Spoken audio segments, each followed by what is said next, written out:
সাজিয়ে দেবে? দে দিচ্ছি। বেশ হয়েছে।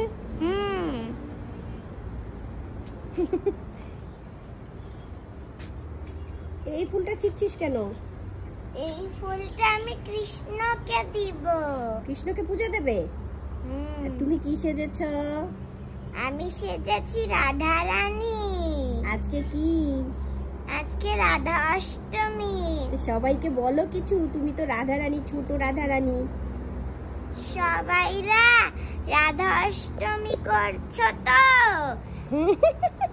ভালো করে করো, যদি ভালো করে না করো আমি কিন্তু পাপ দেব।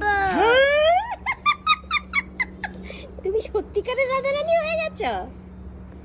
পাপ দিয়ে দেবে সবাইকে রাধা অষ্টমী পালন না করলে? হ্যাঁ। ফুলটা ছিঁড়ো। ছিঁড়ে তো না। ছিঁড়ে না? কি রাধা রানী একটা ফুল দিতে পারছে না। এই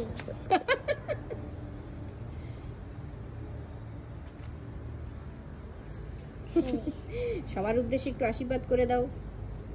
আশীর্বাদ। আশীর্বাদ। এরকম করে করে আশীর্বাদ।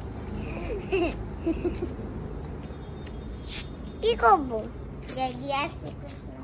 যাও কৃষ্ণকে দিয়ে আসো। কিন্তু সেটাই তো আমি জানি না কৃষ্ণ কই। কেন সিংহাসনে আছে?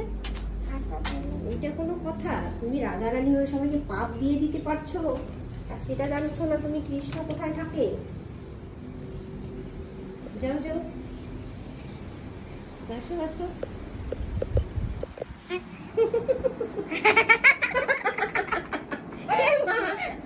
কি হচ্ছে?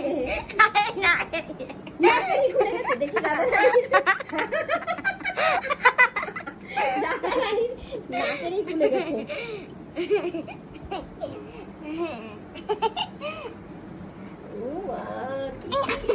ছুঁড়ে মারলে হবে নাকি? কৃষ্ণ রেগে যাবে। জগন্নাথ। হ্যাঁ জগন্নাথকে দিয়ে দাও। কৃষ্ণকে নাগাল পাচ্ছে না বলে জগন্নাথকে দিয়ে দিল। আর দেখি কি হলো। লাগাও লাগাও।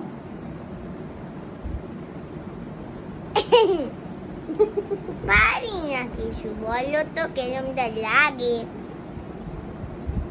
আমি করে দেবো? দেখ,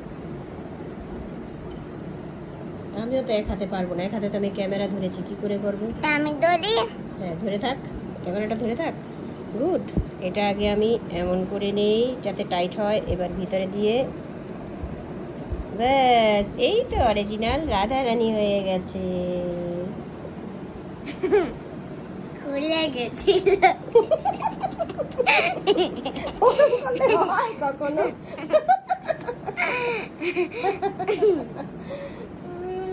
আসো। চলো আর কোথায় যাবো তোমাকে নিয়ে? রাধা রানীর পিছন পিছন এখন আমি ক্যামেরাম্যান হয়ে গেছি। ফটোশুট হবে তো? চলো।